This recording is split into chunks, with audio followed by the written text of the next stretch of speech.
ಅಮ್ಮ, ರಕ್ಷಾ ಹಾಸ್ಪಿಟ್ಲಲ್ಲಿ ನಿಮಗೆ ಮಂಡಿ ಆಪ್ರೇಷನ್ ಮಾಡಿದಾರಲ್ಲ, ಆ ಆಪ್ರೇಷನ್ ನಿಮಗೆ ಏನು ಅನ್ನಿಸ್ತಿದೆ?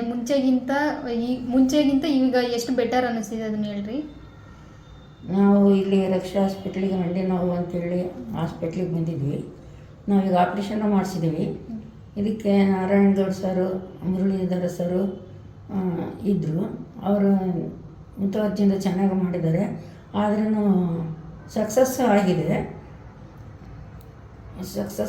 ಆಮೇಲೆ ಇಲ್ಲಿ ಹಾಸ್ಪಿಟ್ಲಲ್ಲಿ ಎಲ್ಲ ತುಂಬ ಕ್ಲೀನಾಗಿದೆ. ಹಾಸ್ಪಿಟಲ್ ಎಲ್ಲ ಸ್ಪೆಷಲಿಟೀಸ್ಗಳೆಲ್ಲ ಚೆನ್ನಾಗಿದೆ. ಆಮೇಲೆ ಎಲ್ಲ ಸಿಸ್ಟ್ರುಗಳು ಎಲ್ಲ ತುಂಬ ಮುತುವರ್ಜಿಯಿಂದ ನಮಗಿಂತ ಮುಂಚೆ ಅವರೇ ಬಂದು ಕಾಳಜಿ ತೋರಿಸಿ ನಮ್ಮನ್ನು ಕೇರ್ ಮಾಡ್ತಿದ್ದಾರೆ. ಈಗ ಮಂಡಿ ನೋವು ನಮಗೆ ಮುಂಚೆಗಿಂತ ಇವಾಗ ಬೆಟ್ರ್ ಅನಿಸುತ್ತೆ. ಏನೋ ಓದೋದಂಗೆಲ್ಲ ನೋವು ಕಡಿಮೆ ಆಗ್ತೈತೆ. ಡಾಕ್ಟರ್ ಸಲಹೆಯಿಂದ ಆಪ್ರೇಷನ್ಗಿಂತ ಇವಾಗ